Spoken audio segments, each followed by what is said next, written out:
चलिए शुरुआत करते हैं आज की क्लास की। सबसे पहले हम लोग देखेंगे कि बेयरिश कैंडल्स में कौन कौन से कैंडल्स क्या होती हैं और साइकोलॉजी क्या होता है। तो बेयरिश कैंडल का मतलब होता है ऐसी कैंडलें जो मार्केट को सेलिंग की तरफ लेके जाए, मार्केट को डाउन साइड की तरफ लेके जाए, उन कैंडलों को हम लोग बेयरिश कैंडल्स कहते हैं। बियर शब्द का मतलब होता है भालू, और आप जानते हैं भालू बेयरिश शब्द कहाँ से आया है। जब भालू को आप कभी भी देखोगे तो हमेशा किसी को भी पटक के मारता है और फिर फाड़ देता है। इसीलिए मार्केट में दो ही लोग होते हैं, एक होता है बुल और दूसरा होता है बियर। ठीक, बुल मतलब होता है सांड। आपने देखा होगा बैल को कैसे मारता है, बैल हमेशा से सींग से उठा के ऊपर फेंक के मारेगा, है ना। इसीलिए मार्केट में बुल जो होता है वो बाई का प्रतीक होता है और बियर जो होता है वो सेलिंग का प्रतीक होता है, मार्केट को नीचे लेके जाता है। ठीक, बियर मार्केट ज्यादा खतरनाक होता है क्योंकि पैनिक सेलिंग होता है। इसमें बिल्कुल ब्लड बाथ बोलते हैं इसको। कभी भी बियर कार्टेल एक्टिव होगा तो उसको बोला जाता है ब्लड बाथ हो गया, मतलब मार्केट फिर किसी भी सपोर्ट को नहीं मानती, बहुत तेजी से मार्केट गिरती है, पैनिक सेलिंग होता है। ठीक, अब ऐसी कैंडलें जो मार्केट में बियरनेस को दिखाए, जो मार्केट को सेलिंग के लिए दिखाए, जो मार्केट को गिराने के लिए बताए, उसको हम लोग बोलते हैं बेयरिश कैंडल्स। ठीक, 5 मिनट पे, 15 मिनट पे, 1 घंटे पे, 1 दिन पर, 1 मंथ पे, 1 वीक पे, 1 साल पर, किसी भी ईयर में अगर आपको नेगेटिव कैंडल देखना होता है तो बियर कैंडल में सबसे पहले कैंडल आपकी आती है इन्वर्टेड हैमर। सबसे पहले कैंडल कौन सी आती है? Inverted hammer. इन्वर्टेड हैमर का मतलब होता है उल्टा हथौड़ा। हथौड़ा आपने देखा होगा ऐसे रखा जाता है तो इसका जो लोहे वाला पार्ट होता है वो नीचे होता है और हैंडल जो होता है ऊपर होता है। जब हम लोग कैंडल्स की बेसिक्स पढ़ रहे थे तो उस बेसिक्स में हमने देखा था कि जिधर की ओर शैडो ज्यादा बड़ा होता है, अगर हमने कहा अपर विक ज्यादा बड़ी है, अपर विक या शैडो बड़ी है, इसका मतलब सेलर्स एक्टिव, सेलर्स एक्टिव हो रहे हैं, है ना, सेलर्स एक्टिव हो रहे हैं। तो मार्केट में ऊपर की विक ज्यादा हो गई, नीचे बॉडी भी आपका रेड कलर का आ गया, इसका मतलब sellers are now getting strong. अब सेलर्स स्ट्रॉन्ग हो रहे हैं, है ना। जैसे ही अगली कैंडल उसके लो को निकालती है, हमारा सेल का सौदा लग जाता है और इसके ऊपर का एसएल रहता है, विक के ऊपर का एसएल रहेगा। तो में कैंडल का ट्रेड कब करना है? रेजिस्टेंस पर बियरिश कैंडल में हैमर आपको दिखाई देता है, इन्वर्टेड हैमर, हैमर नहीं इन्वर्टेड हैमर, तो हम लोग सेल की तरफ सौदा प्लान कर सकते हैं। और सेकेंड अटेम्प्ट में इन्वर्टेड हैमर का सौदा लेना है, फर्स्ट अटेम्प्ट में नहीं। किसी रेजिस्टेंस पर मार्केट अगर पहली बार पहुंची है उसके बाद वो निगेटिव कैंडल दे रहा है तो रिजेक्शन का ट्रेड होगा, वो थोड़ा स्कैल्प नीचे जाएगा, फिर वो ट्राई करेगा एक बार अटेम्प्ट करके इसको काटने का। अगर उस बार भी वो निगेटिव कैंडल लेकर के आता है तो फिर मार्केट सेलिंग हो जाएगी। तो कुल मिलाकर के हमको इन्वर्टेड हैमर या बेयरिश कैंडल कब देखनी है? तो बेयरिश कैंडल हमको रेजिस्टेंस पर देखनी है और सेकंड अटेम्प्ट पर देखनी है। अगर मार्केट बनाती है तो हमारा जैसे ही नीचे की तरफ एंट्री होगी तो हम यहाँ से एंट्री बनाएंगे, ये एसएल रखेंगे और हमारा सौदा नीचे की तरफ कंटिन्यू करेगा। इन्वर्टेड हैमर की पहचान क्या होती है? तो इन्वर्टेड हैमर की पहचान होती है, ये होता है बॉडी, बॉडी की तुलना में कंपैरिजन में शैडो कम से कम 2 टाइम्स होना चाहिए। ठीक, और ऊपर वाली शैडो हमेशा बड़ी होनी चाहिए, नीचे हल्की शैडो आ सकती है, वो हम लोग वेराइटी में देखेंगे। तो इन्वर्टेड हैमर किसका प्रतीक है? सेलिंग का प्रतीक है, बियरिश मार्केट का प्रतीक है, इसीलिए इसको बियरिश कैंडल पैटर्न में पढ़ा जाता है। ये पहली कैंडल है जिसको हम लोग पढ़ेंगे, इन्वर्टेड हैमर। समझ में आ गया inverted hammer? Variety of inverted hammer में आते हैं कि इन्वर्टेड हैमर की हमको ऐसे ही एक बढ़िया प्रॉपर सी बन करके दिखाई देगी कि इसके अलावा भी दिखा सकती है, तो फोटोकॉपी कभी नहीं होती। मार्केट में इन्वर्टेड हैमर की कई सारी वैरायटी चलती है, इसी में एक वैरायटी आपको देखने को मिलेगी इसको, जिसको हम लोग बोलते हैं ग्रेव स्टोन। ये ग्रेव स्टोन का है, ये डोजी फॉर्मेट में है। हमने ऑलरेडी आपकी बेसिक क्लास में समझाया है कि डोजी कैंडल मार्केट को घुमाती है या ट्रेंड को चेंज करने का संकेत देती है। अब वही चेंज करने के संकेत में इस प्रकार का आ गया, ये भी इन्वर्टेड हैमर का ही एक पार्ट में आता है। कैसे? ऊपर का विक देखिए आपका बड़ा हो गया और नीचे का विक छोटा हो गया, प्लस एक छोटी सी लाइन आ गई या छोटी सी बॉडी आपको देखने को मिल सकती है। ठीक, तो ये क्या हो गया? Inverted hammer, grave stone. दूसरा क्या होगा? इसी में एक ऐसे दिखाई देगा जो बहुत पतली सी बॉडी आपको दिखाएगा, इसको हम लोग बोलते हैं थिन बार इन्वर्टेड हैमर, है ना? कीले की तरह, जैसे कीला ठोका जाता है तो कीले के प्रकार को आपको देखने को मिलेगा। एक होगा लॉन्ग लेग हैमर, जिसमें आपका एक बड़ा सा बॉडी शैडो आएगा और उसके नीचे भी थोड़ी सी शैडो आपको बड़ी दिखाई देगी, है ना? तो ये लॉन्ग लेग हैमर टाइप का बन जाता है। एक आता है प्रॉपर हैमर आपका, जिसमें प्रॉपर हैमर में क्या होगा? जैसे एक्यूरेट हैमर होता है सेम उसी प्रकार का एक्यूरेट हैमर दिखाई देगा। क्या इनके कलर रेड ही होते हैं? ग्रीन नहीं हो सकते हैं?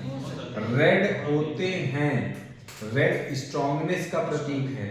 वहीं ग्रीन कलर का अगर कोई है इन्वर्टेड हैमर मिलेगा तो ये हम कहेंगे कि इन्वर्टेड हैमर तो है, लेकिन रेड के कंपैरिजन में ग्रीन कलर का हैमर थोड़ा वीक होगा। अब इसकी साइकोलॉजी को समझते हैं। यहाँ पर हुआ क्या?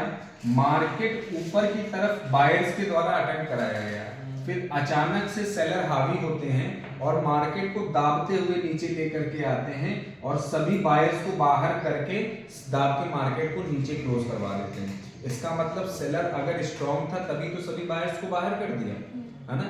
अगर स्ट्रॉन्ग नहीं होता तो क्या सभी बायर्स बाहर हो जाते? नहीं होते। लेकिन जब कलर ग्रीन हो जाता है, मार्केट ने पहले बायर्स अटेम्प्ट किए और मार्केट को उठा के ऊपर ले गए, फिर सेलर्स के द्वारा मार्केट को दाब के लाया गया, लाने के बाद फिर बायर्स के द्वारा अटेम्प्ट किया गया और आखिरी में बायर्स जो है अपने ओपनिंग प्राइस से मार्केट जिस रेट पर खुली थी उस रेट के ऊपर क्लोज कर गई। इसका मतलब बायर कहीं ना कहीं वहां पर हैं, अभी पूरे बायर्स नहीं निकले हैं। इसका मतलब बायर का थोड़ा सा स्ट्रॉन्गनेस, सेलर्स का स्ट्रॉन्गनेस आ गया है, लेकिन बायर कहीं ना कहीं बचे कुचे अभी पड़े हुए हैं। समझ में आ गया? तो ये थोड़ा सा वीक होता है सेलिंग के लिए, लेकिन इस प्रकार की रेड कलर की इन्वर्टेड हैमर अगर आपको रेजिस्टेंस पर मिलती है तो स्ट्रॉन्ग सेंटीमेंट होता है। क्लियर हो गई बात इन्वर्टेड हैमर की? वैरायटी समझ में आ गई? ये सारे वैरायटी होते हैं। इन्वर्टेड हैमर का सौदा मार्केट में केवल और केवल हैमर और इन्वर्टेड हैमर ही चलता है। मैंने पहले बताया कि पूरी मार्केट में हैमर के अलावा कोई कैंडल नहीं चलती। जो फालतू के लोग पढ़ा रहे हैं वो सब हैमर ही पढ़ा रहे हैं, उनको पता भले कुछ नहीं, है ना? तो ये हैमर के अलावा इन्वर्टेड हैमर नहीं बनेगा। अब पहली कैंडल आपकी हो गई इन्वर्टेड हैमर, जो हम लोगों ने यहाँ भी पढ़ लिया। दूसरी कैंडल कौन सी होगी जो चलती है? तो दूसरी कैंडल आपकी आती है बियरिश हरामी। बियरिश हरामी जापानीज नेम है, बियरिश हरामी। ठीक, ये है आपकी जापानीज नेम। बियरिश हरामी क्या होता है? ऐसी कैंडल का पैटर्न जो मार्केट को सेलिंग की तरफ लेके जाए और उसमें सेलर्स अटेम्प्ट करते हुए दिखाई दे, तो बियरिश हरामी होता है। ये दो कैंडलों का पेयर होता है। दो कैंडल होंगी, पहली ग्रीन कैंडल आएगी जिसमें दिखाई देगा कि बायर्स बहुत स्ट्रांग हैं, बायर्स ने अपना जो है कंट्रोल नहीं खोया है। वहीं अगली ही कैंडल रेड आएगी और रेड कैंडल जो है वो 70% ऑफ द मार्केट को कवर करेगी। बियरिश हरामी ऊपर से जहां पे मार्केट में इस कैंडल ने क्लोज किया और यहां से इसने ओपनिंग की, हमेशा जहां मार्केट की कैंडल क्लोज करती है वहीं से ओपनिंग करती है और दबते हुए मार्केट नीचे आ जाती है। ये कैंडल आपका बियरिश हरामी होता है।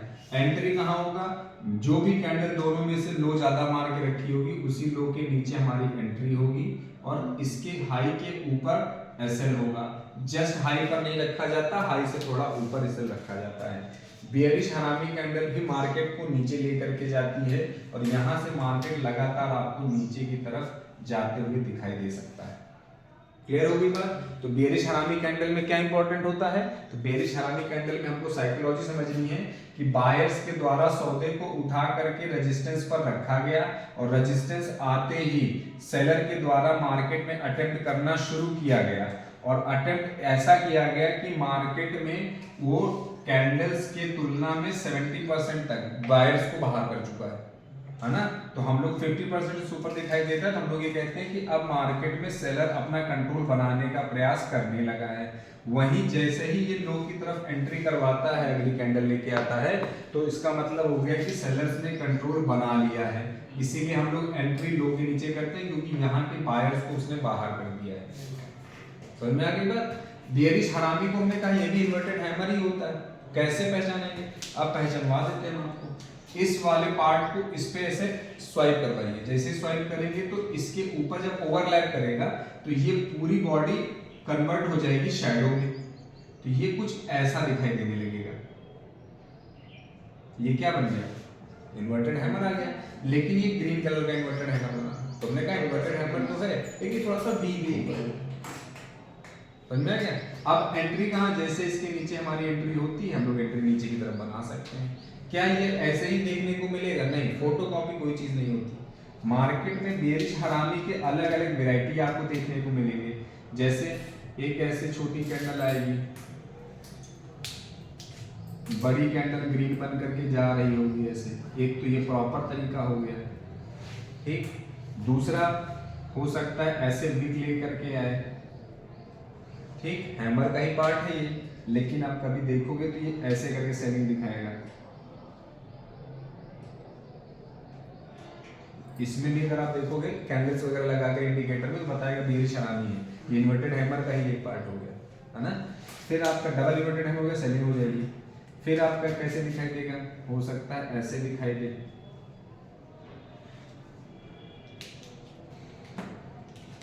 रेड कैंडल ऐसे बन करके आए, इतने एरिया में ऐसे बन जाए, ये भी वही है ना। तो बहुत से अलग अलग वैरायटी आपको देखने को मिल सकती है इन्वर्टेड हैमर की, ठीक है। अब इसी में ट्रैप आता है, सबसे इंपॉर्टेंट होता है बियरिश ट्रैप। दिखाइए ट्रैप क्या होता है। बियरिश ट्रैप में आप देखोगे ग्रीन कैंडल एक आएगी, इसको हटा ले पहले, एक ग्रीन कैंडल आएगी जो पूरा कंट्रोल मार्केट को दिखाएगी, बड़ी सी ग्रीन कैंडल आएगी, पहचान है कि बड़ी कैंडल आनी चाहिए।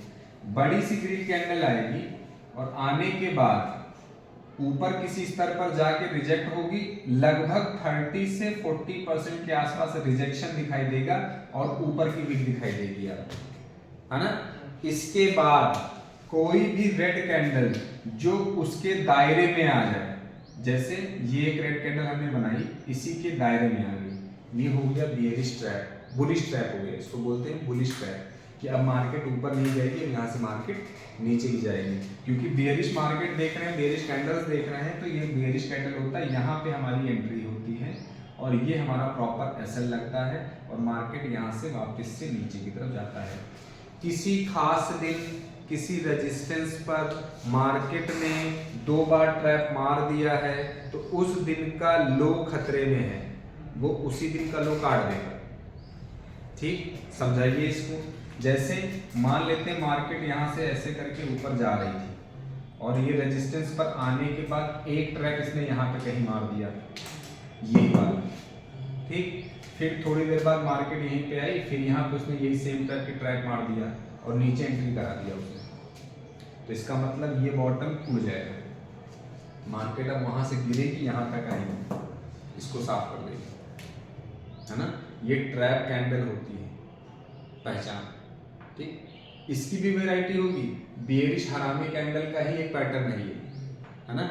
इसकी भी वैरायटी होगी, हाँ होगी, क्यों नहीं होगी। हो सकता है ये ट्रैप कैंडल कुछ ऐसे ना हो करके ऐसे हो जाए, हो सकता है ये ट्रैप कैंडल ऐसे ना हो करके ऐसे ना हो करके ऐसे हो जाए, हो सकता है ये ग्रीन कलर की कैंडल बना ले, ये ना हो करके ये ऐसे बन जाए, ये भी बियरिश ट्रैप, समझ में आ गया कि नहीं। तो बियरिश ट्रैप, इसको हम लोग क्या बोलते हैं, बुलिश ट्रैप, सॉरी, ये है आपका बुलिश ट्रैप, मतलब बुलिश को दिखाया जा रहा है। जो भी इस कैंडल को देखेगा, अरे इतनी बढ़िया बाइंग, इतना स्ट्रॉन्ग बाइंग आ गया, फिर उस बाइंग को अचानक से कैसे रोक दिया गया, इसका मतलब है कि इसके अपोजिट में कोई दूसरा पावर है जो आ गया है, इसलिए उसको रोक दिया गया है। अगली कैंडल ये बात चीज को कंफर्म कर देती है कि नहीं वाकई आया हुआ है, उसी के अंदर कैंडल क्लोज कर देती है और वो ऊपर हाई नहीं शिफ्ट कर पाती, ठीक। तो हम लोग बोलते हैं ये बियरिश ट्रैप है। कभी कभी माइन्यूट सा हाई शिफ्ट होते हुए भी दिखाई दे सकता है ना, तो उसको हम लोग नेग्लिजिबल, थोड़ा बहुत 5-10 रुपए का डिफरेंस तो मोमेंटम की वजह से हो जाता है, उसको हम लोग नेग्लिजिबल रखते हैं। लेकिन अगर क्लोजिंग नीचे कर दिया है तो हम मान लेते हैं कि बियरिश ट्रैप में आ गया है। क्लियर हो गई, ये हो गई आपकी बियरिश ट्रैप कैंडल, ठीक। इसी प्रकार का एक बियरिश बॉस आता है, बहुत ही खतरनाक कैंडलें होती हैं बियरिश बॉस वगैरह। क्या होगा, एक आएगी ग्रीन कैंडल जिसमें आपको विक बिल्कुल ना के बराबर दिखाई देगा, और उसी के अंदर एक टॉप पर एक रेड कैंडल आएगी जो हाई नहीं शिफ्ट करेगी और बहुत छोटी सी कैंडल होगी। यहां पे एंट्री होगी आपकी, ये आपका एसएल लगेगा। और कब करना है, किसी खास दिन जब मार्केट में एक ट्रैप या 2 ट्रैप आने के बाद बॉस बन जाए और रेजिस्टेंस पर बने, आप एंट्री कर लीजिए, इससे अच्छा सौदा मिलेगा नहीं आपको। ये ताबड़तोड़ मार्केट नीचे गिरा करके लेके जाता है। उस दिन के बॉटम को, उस दिन के बॉटम के नीचे भी अगर कोई जगह बड़ी स्विंग लो तक मार्केट जाती है, बहुत तेज मार्केट को गिरा के लेके जाता है। लॉजिक ऐसा क्या है, लॉजिक ये है कि जब 2 बार ट्रैप लग चुका होता है, इसका मतलब सेलर्स के द्वारा अटेम्प्ट किया जाने लगा, और तीसरी बार जब ये आ जाता है तो सेलर्स ने अपना कंट्रोल दिखा दिया है ना। और उसका जब कंट्रोल दिखा दिया है तो जितने भी बायर्स बैठे होते हैं वो सब जान के भागना शुरू करते हैं, और जो नहीं भागते उनका स्टॉप लॉस कटना शुरू होता है। फिर मार्केट बहुत तेजी से ताबड़तोड़ गिरना शुरू होता है, और मार्केट उस दिन के लो प्लस उसके नीचे स्विंग लो या गैप या कुछ ना कुछ सपोर्ट मेन जब तक नहीं मिलेगा तब तक मार्केट गिरती रहेगी, शार्पली गिरती है मार्केट। हाँ, समझ में आया? क्यों? क्योंकि ट्रैप हमको दिखाता है कि भाई बायर्स ने अटेम्प्ट किया, फिर एकदम से रोक दिया गया, इसका मतलब सेलर आना शुरू हो गए। फिर बायर्स ने अटेम्प्ट किया, फिर एकदम से ट्रैप ने रोक दिया, तो बायर्स में सेलर्स आना शुरू हो चुके हैं। और जब तीसरा अटेम्प्ट या दूसरा अटेम्प्ट मिलता है हमको बॉस, तो इसका मतलब सेलर्स ने कंट्रोल बना लिया, मेन रेजिस्टेंस पे मार्केट आ गई, अब यहाँ से मार्केट तेज गिरी। क्लियर हो गई बात? तो आज के दिन हम लोगों ने 2 कैंडलें देखी, इन्वर्टेड हैमर, बियरिश हरामी। बियरिश हरामी में हमने 2 ट्रैप देखे, एक ट्रैप देखा और दूसरा हमने देखा बॉस। ये होता है आपका बॉस, जो कि ट्रैप का ही फॉर्मेट होता है, हो गया बॉस कैंडल, बियरिश बॉस, जो मार्केट को बॉटम तक लेके जाता है। ठीक, आज के लिए इतना ही, बाकी मिलते हैं कल।